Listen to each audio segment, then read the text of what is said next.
तो last class में आपने जो देखा था वो क्या देखा था, बॉडी सेंटर्ड क्यूबिक सेल देखा था, राइट। तो अभी आप नेक्स्ट जो क्यूबिक सेल देख रहे हो वो फेस सेंटर्ड क्यूबिक सेल है। तो यहाँ देखो कि फेस सेंटर्ड के केस में 8 कॉर्नर्स पे 8 डिफरेंट एटम आपको नजर आ रहे हैं, ठीक है। 8 कॉर्नर्स पे ये 8 डिफरेंट एटम आपको नजर आ रहे हैं।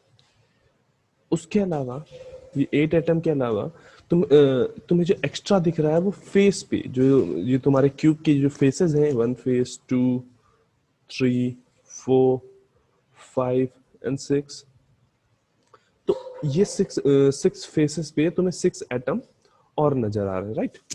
ओके, इसका क्रिस्टल स्ट्रक्चर देखो इस डायग्राम में, जो सेकंड वाला डायग्राम यहाँ पे दिया हुआ है। इसमें देखो जो ग्रे कलर के तुम्हें 6 एटम दिख रहे हैं, ये बेसिकली कहाँ पे, यूनिट सेल के कॉर्नर पे नजर आएंगे।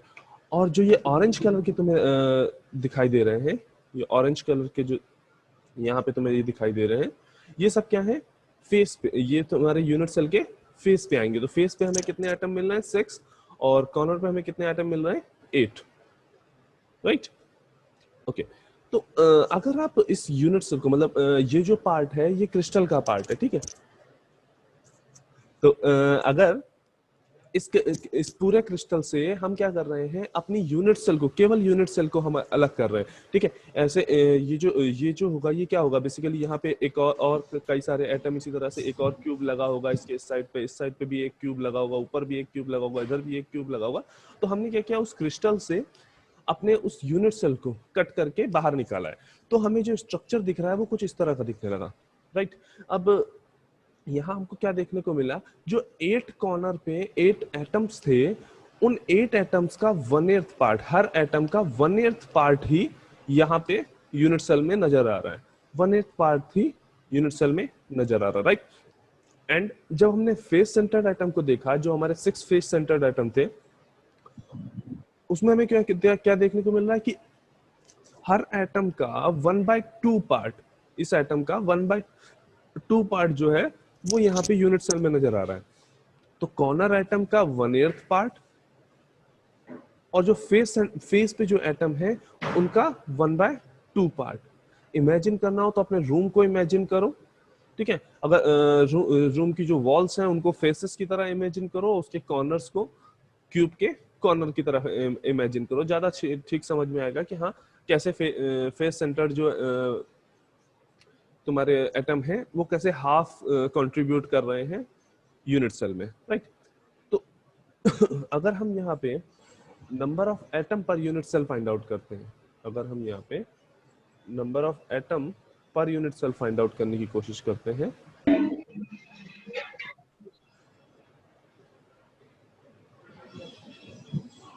तो वो कितना आएगा, कॉर्नर पे कितने आइटम थे, 8, मल्टीप्लाई बाय उनका कितना पार्ट आ रहा था, 1/8 पार्ट आ रहा था एक पर्टिकुलर यूनिट सेल में। सिमिलरली 6 फेसेस पे 6 एटम थे, और हर एटम का 1/2 पार्ट आपको यूनिट सेल में दिखाई दे रहा था। तो ये टोटल कितना दे रहा है, 4। तो हमें क्या पता चला कि जो फेस सेंटर्ड एटम है, फेस सेंटर्ड क्यूबिक सेल है, उसमें यूनिट सेल में अगर नंबर ऑफ सेल देखेंगे, पर यूनिट सेल में नंबर ऑफ एटम देखेंगे, तो तुम्हें कितने मिल रहे हैं, 4।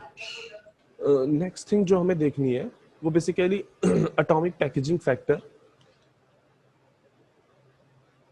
कोऑर्डिनेशन नंबर एंड रेडियस और क्यूब डायमेंशन के बीच में रिलेशन। तो पहले हम बात करते हैं रेडियस और क्यूब डायमेंशन के बीच में रिलेशन क्या होगा, ये फाइंड आउट करने की कोशिश करते हैं, ठीक है।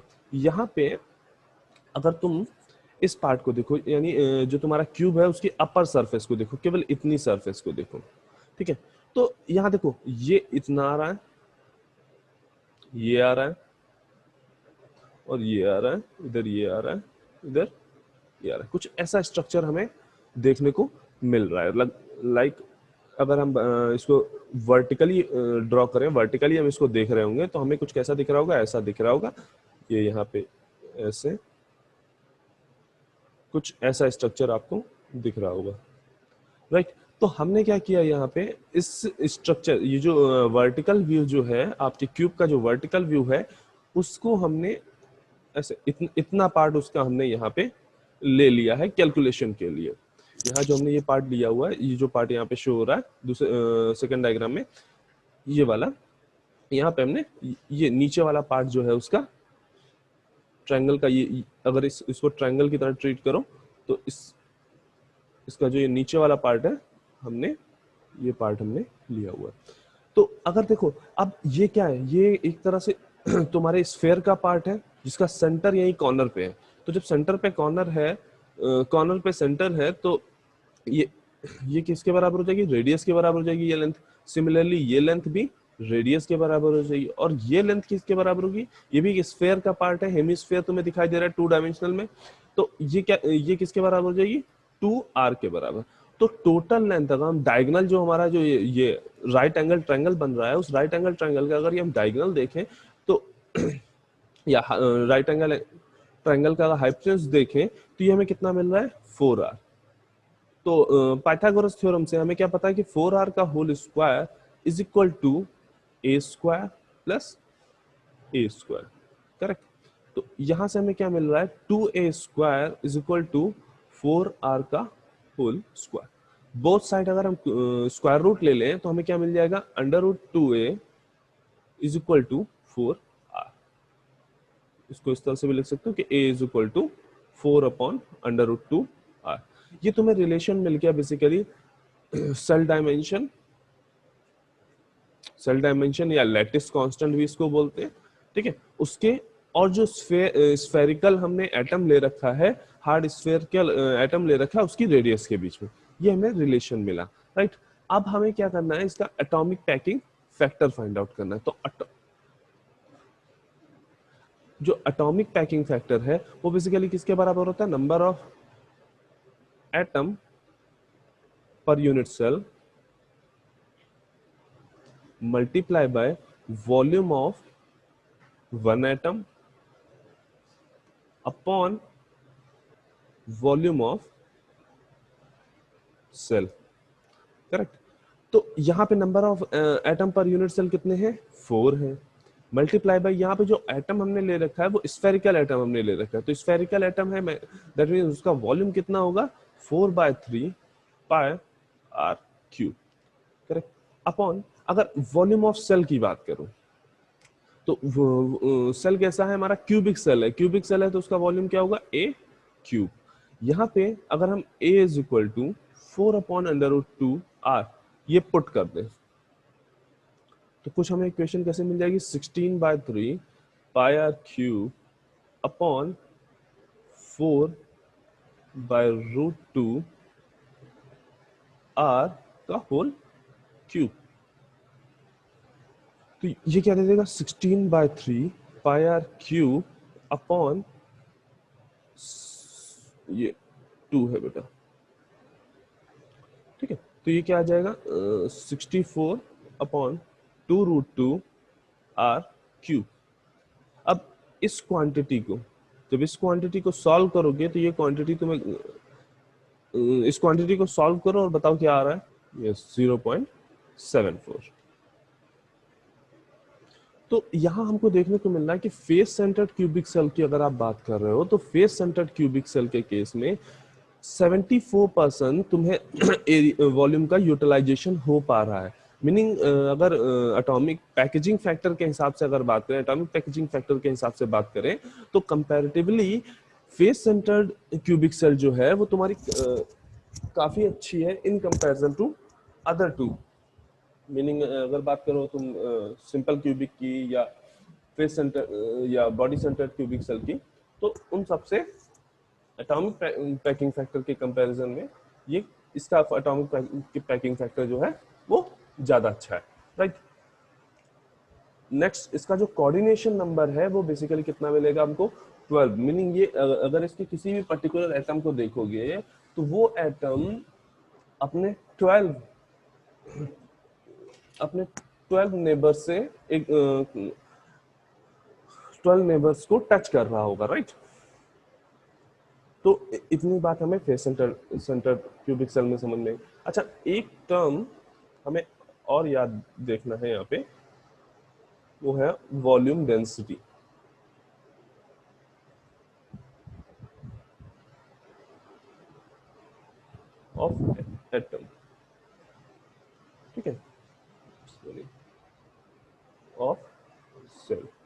अगर हम किसी सेल की वॉल्यूम डेंसिटी की बात कर रहे हैं तो वो क्या होगी, number of atom per unit cell divide by volume of cell. अभी कुछ न्यूमेरिकल तुम्हें देखने को मिलेंगे, वो इससे रिलेटेड होंगे। तो ये कि तुम्हारा वॉल्यूम डेंसिटी ऑफ सेल क्या होगा, number of atom per unit cell upon volume of cell. Okay, तो नेक्स्ट हमें जो बढ़ना है वो हमें बेसिकली देखना है allowed and forbidden energy.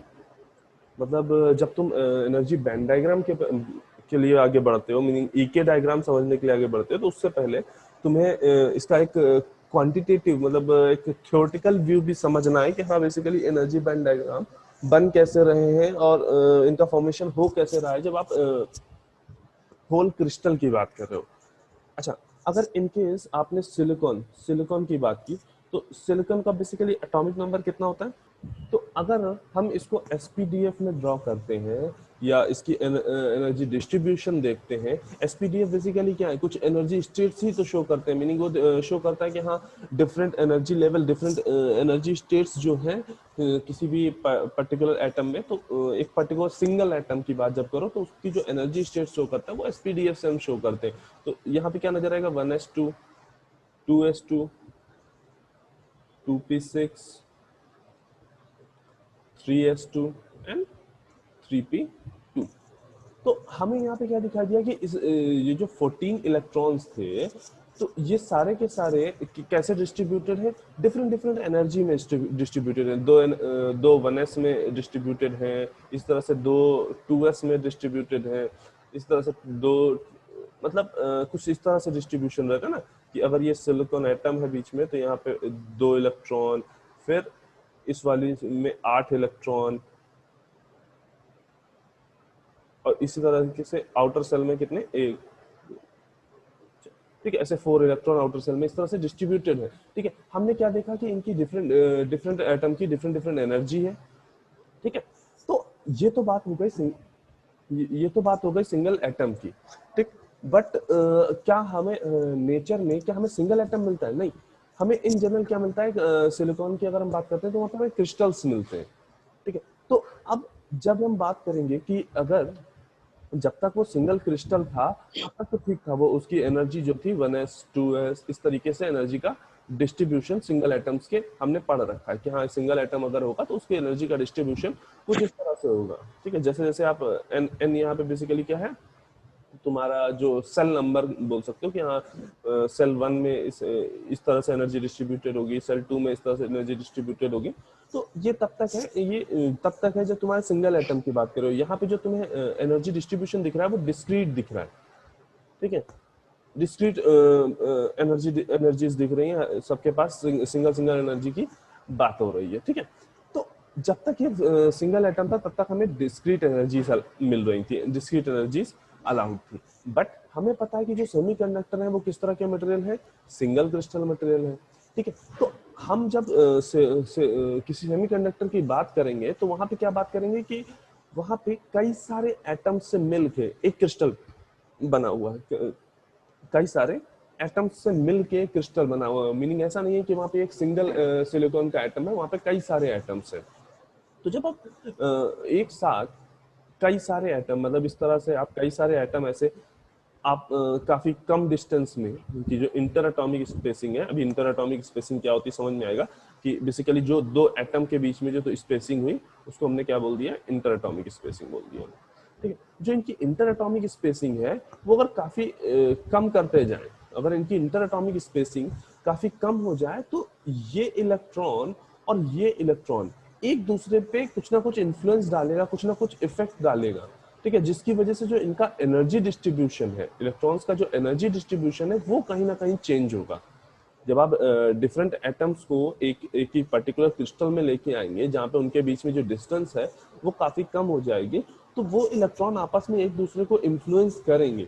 Reason देखो, यहाँ पे भी ये बात पहले समझनी है कि जो तुम्हारी ये इनर सेल है, जब आप एनर्जी सेल्स की बात कर रहे हैं या एटम के सेल्स की बात कर रहे हैं, तो ये जो ये 1s2 2s2 और 2p6, ये जो 1 ये वाली और ये वाली, ये दोनों जो है, अगर आप इनकी बात करोगे, फर्स्ट ये फर्स्ट एंड ये सेकंड, तो 1 और 2 जो इनर सेल है, ये बेसिकली इतना ज्यादा इन्फ्लुएंस इन पे जो अदर एटम होंगे, अदर एटम का इन्फ्लुएंस 1 और 2 पे या इनर सेल पे नहीं पड़ेगा। लेकिन हाँ, जो आउटर सेल है, सेल नंबर 3 जो यहाँ पे दिख रही है, आउटर सेल है, इसके जो इलेक्ट्रॉन अवेलेबल है, इसके जो इलेक्ट्रॉन है, ये जब क्रिस्टल फॉर्म हो रहा होगा तो ये 4 इलेक्ट्रॉन बेसिकली 4 डिफरेंट सिलिकॉन से क्या कर रहे होंगे, कोवेलेंट बॉन्ड बना रहे होंगे। मीनिंग ये वाले इलेक्ट्रॉन की अगर बात करें तो ये केवल इस सिलिकॉन एटम के पास नहीं है, ये दूसरे सिलिकॉन एटम से भी इसने कोवेलेंट बॉन्डिंग कर रखी है। दैट मीन्स इस पे जो अदर एटम है उनका इन्फ्लुएंस इन आउटर मोस्ट इलेक्ट्रॉन्स पे सबसे ज्यादा होगा। दैट इज वाई जो आउटर सेल होंगी, जो एनर्जी की आउटर सेल होंगी, जो आउटर सेल की एनर्जी होगी, उसका डिस्ट्रीब्यूशन चेंज होगा। ठीक है, तो हमें क्या चीज याद रखनी है कि जब अगर सिंगल मटेरियल होगा तो सिंगल मटेरियल के केस में एनर्जीज कैसी रहेंगी, डिस्क्रीट एनर्जी तुम्हें देखने को मिलेगी, हर इलेक्ट्रॉन के पास अपनी अपनी डिस्क्रीट एनर्जी मिलेगी। पर जब वो क्रिस्टल फॉर्म करेगा तो क्या होगा, इनर सेल की एनर्जी में तो कोई चेंजेस नहीं होंगे, इनर सेल की एनर्जी में तो कोई चेंज नहीं होंगे, बट जो तुम्हारी आउटर सेल होगी, जो तुम्हारी आउटर सेल्स होंगी, उनकी एनर्जी में एक सफिशिएंट, एक इनफ चेंज आपको देखने को मिलेगा। वो किस लिए, क्योंकि जो आउटर सेल के इलेक्ट्रॉन है वो बेसिकली एक से ज्यादा एटम के बीच में शेयर्ड है, एक से ज्यादा एटम के बीच में शेयर्ड है। ठीक है, तो इनिशियली हम अज्यूम कर रहे हैं कि हाँ, जो हमारे एटम्स हैं वो काफी दूर दूर रखे हुए हैं।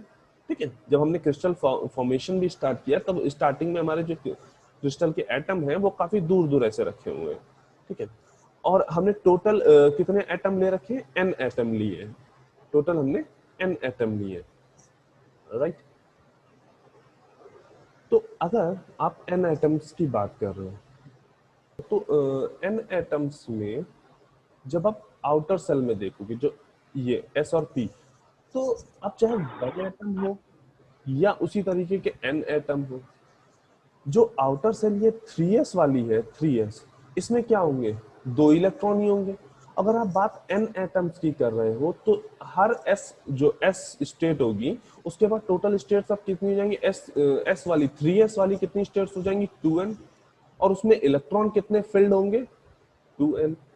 सिमिलरली जो ये 3p वाली स्टेट होगी, 3p वाली स्टेट होगी, इसकी अगर बात करें, n एटम की बात करें तो टोटल कितनी हो जाएंगी, 3p में कितनी स्टेट्स होती हैं, 6, 8p में 6 स्टेट्स होती है, तो कितनी हो गई, 6n स्टेट, और इसमें जो इलेक्ट्रॉन फील्ड है वो कितने हैं, 2n।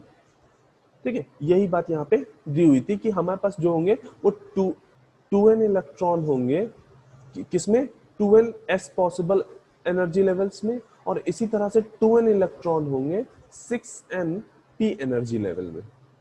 करेक्ट, तो यही डायग्राम यहाँ पे शो कर रहा है कि जब इंटर एटॉमिक स्पेसिंग, ये इंटर एटॉमिक स्पेसिंग के रिस्पेक्ट में एनर्जी का डायग्राम तुम्हें दिखाया जा रहा है। ठीक है, यहाँ पे जब तक ये इंटर एटॉमिक स्पेसिंग ज्यादा थी, हमें क्या दिख रहा है, डिस्क्रीट एनर्जी लेवल्स दिख रहे हैं। ठीक है, इनिशियली हमें डिस्क्रीट एनर्जी लेवल दिख रहे हैं, उसमें क्या है, तुम्हारे पास 2n s इलेक्ट्रॉन है, कहाँ पे, 2n s स्टेट्स में। इसी तरह से p में जब देखोगे तो 6n स्टेट्स मिलेंगी, और उसमें इलेक्ट्रॉन कितने होंगे, 2n इलेक्ट्रॉन होंगे, राइट।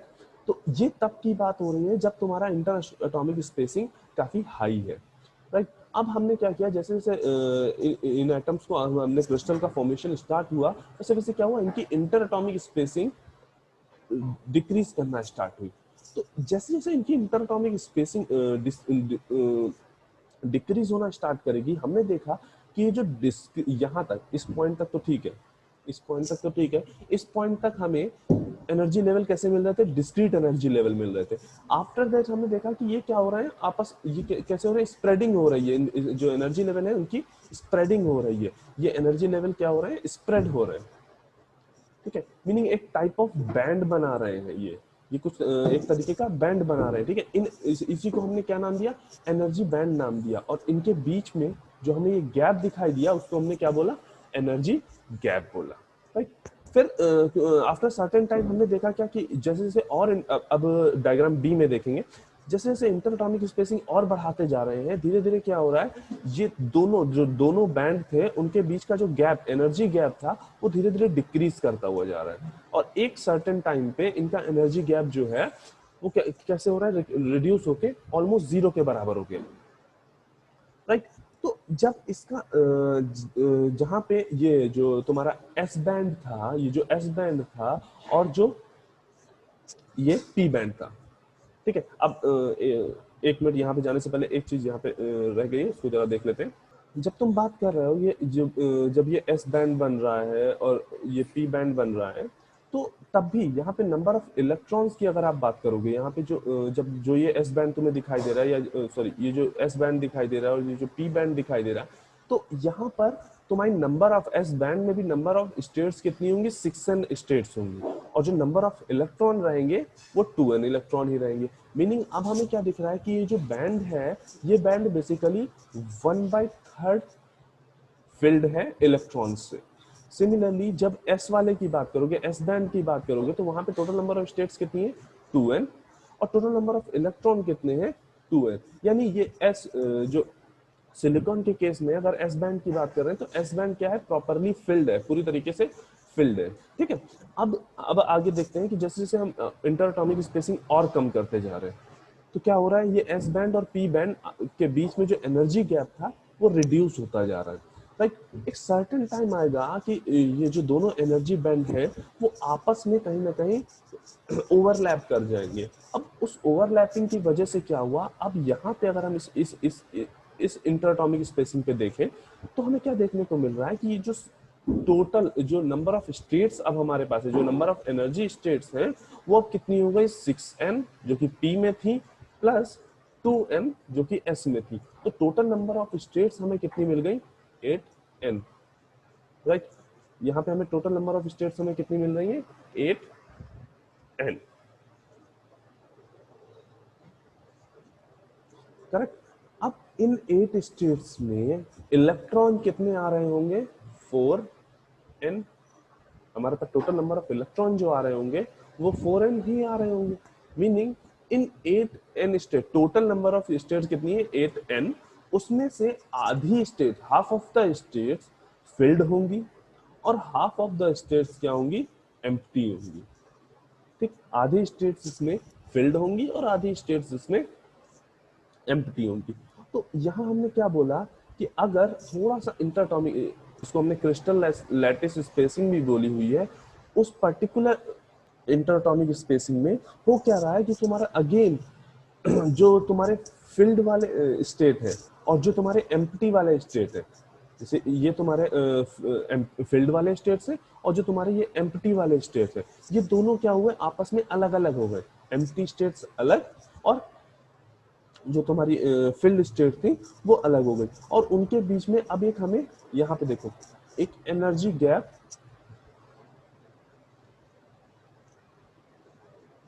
ये यहाँ पे हमें एक एनर्जी गैप नजर आने लगा, एनर्जी गैप दिखने लगा, ठीक है। यही एनर्जी गैप, यही वो एनर्जी गैप है जिसको हम बार बार जब हम एनर्जी डायग्राम पढ़ रहे थे, तो वहां पे हम फॉरबिडन एनर्जी की बात कर रहे थे, फॉरबिडन एनर्जी गैप की बात कर रहे थे, जिसको जो मिनिमम रिक्वायर्ड एनर्जी होती है अगर हमें इलेक्ट्रॉन होल पेयर जनरेट कराना है, तो ये वही, ये बेसिकली वही एनर्जी गैप है, राइट। और यहाँ पे जो तुम्हें यहाँ पे ये फील्ड स्टेट्स नजर आ रही है, यहाँ पे जो फील्ड स्टेट नजर आ रही है, ये बेसिकली क्या कहला रही है, यही कहला रही है तुम्हारी वैलेंस बैंड, ठीक है। मीनिंग यहाँ पे टोटल 4n स्टेट्स हमें नजर आ रही हैं, और वो 4n स्टेट 4n इलेक्ट्रॉन से फिल्ड है, इस वजह से हमने इनको क्या बोल दिया है, ये क्या है, वैलेंस बैंड है, ये बेसिकली क्या है, वैलेंस बैंड है, राइट। इसी तरीके से दूसरा जो हमें बैंड देखने को मिल रहा है, जब क्रिस्टल फॉर्म हो गया है उसके बाद, तो उस टाइम पे हमें क्या दिख रहा है कि उसके पास, उस बैंड के पास कितनी स्टेट्स हैं, टोटल 4n स्टेट्स हैं, राइट। और उनके पास जो इलेक्ट्रॉन है, नंबर ऑफ इलेक्ट्रॉन की अवेलेबिलिटी जो है वो बेसिकली कितनी है, 0, नंबर ऑफ इलेक्ट्रॉन जो है उसके पास वो कितने हैं, 0। तो यहाँ पे हमने एनर्जी बैंड डायग्राम में क्या देखा कि हाँ, तुम्हारे पास दो तरह के स्टेट्स होंगी, ठीक है। एक 4n स्टेट जिसमें इलेक्ट्रॉन नहीं होंगे, उसको हमने बोला कंडक्शन बैंड। और दूसरी जो स्टेट है, फॉरेन स्टेट, वो जिसमें फॉरेन इलेक्ट्रॉन जो प्रॉपरली पूरी तरीके से फिल्ड है, उसको हमने क्या बोला, वैलेंस बैंड। जब भी आप किसी भी सेमीकंडक्टर की बात करोगे, हाँ, तो जब हम बात करेंगे कि जो फील्ड इलेक्ट्रॉन्स है, राइट, देखो, जब हम बात कर रहे हैं कि हाँ ये वैलेंस बैंड और ये कंडक्शन बैंड, तो हमें किसी भी पर्टिकुलर सेमीकंडक्टर के लिए हमें याद रखना है कि जब जो तुम्हारे उसके जो इलेक्ट्रॉन, वैलेंसी इलेक्ट्रॉन होंगे, जब तक वो कोवेलेंट बॉन्ड में होंगे, जब तक इलेक्ट्रॉन तुम्हारे कोवेलेंट बॉन्ड में होंगे, तब तक तुम्हारे जो इलेक्ट्रॉन होंगे वो कहाँ पर उनकी जो एनर्जी होगी, जो इलेक्ट्रॉन जो कोवेलेंट बॉन्ड बना के रखे हुए उनकी जो एनर्जी होगी वो किसके बराबर होगी, वैलेंस बैंड की एनर्जी के बराबर होगी। हमने इस तरह का डायग्राम देखा हुआ है, ऐसा डायग्राम हमने देखा हुआ है, राइट। ठीक है, तो ये डायग्राम बेसिकली क्या है, यहाँ पे ईवी, ये जो क्या है, ये इसके नीचे यहाँ माइनस इंफिनिटी तक, यहाँ हम पूरा इसको हम क्या मान के चलते हैं, ये क्या है, वैलेंस बैंड। मीनिंग इस पूरे बैंड में जो एनर्जीज डिस्ट्रीब्यूटेड होंगी वो सारी किसमें, उन सारी एनर्जी स्टेट्स में तुम्हारे इलेक्ट्रॉन जो होंगे वो प्रॉपरली फिल्ड होंगे। और इसी तरीके से ऊपर इंफिनिटी तक चले गए, तो इसे हमने क्या बोला है, कंडक्शन बैंड। ठीक है, और इस कंडक्शन बैंड में बेसिकली इलेक्ट्रॉन इनिशियली, जब तक आपने इसको कोई भी एनर्जी प्रोवाइड नहीं की है, तब तक इसमें जो नंबर ऑफ इलेक्ट्रॉन है, वो नंबर ऑफ इलेक्ट्रॉन कितने हैं, 0। ठीक है, और यहाँ सारे के सारे इलेक्ट्रॉन कहाँ पे हैं, यहाँ पे है। और इनके बीच में जो ये गैप है, ये जो गैप है, इसको हमने क्या डिफाइन किया, एनर्जी गैप। तो हमें क्या याद रखना कि इनका जो फॉर्मेशन होता है वो बेसिकली कैसे होता है, फर्स्ट, जैसे जैसे हम इंटर एटॉमिक स्पेसिंग डिक्रीज कर रहे होंगे, इनिशियली जो तुम्हें डिफरेंट 2n s स्टेट्स दिख रही थी और 6n p स्टेट्स दिख रही थी, वो क्या होने लगी, उनकी स्प्रेडिंग होने लगी।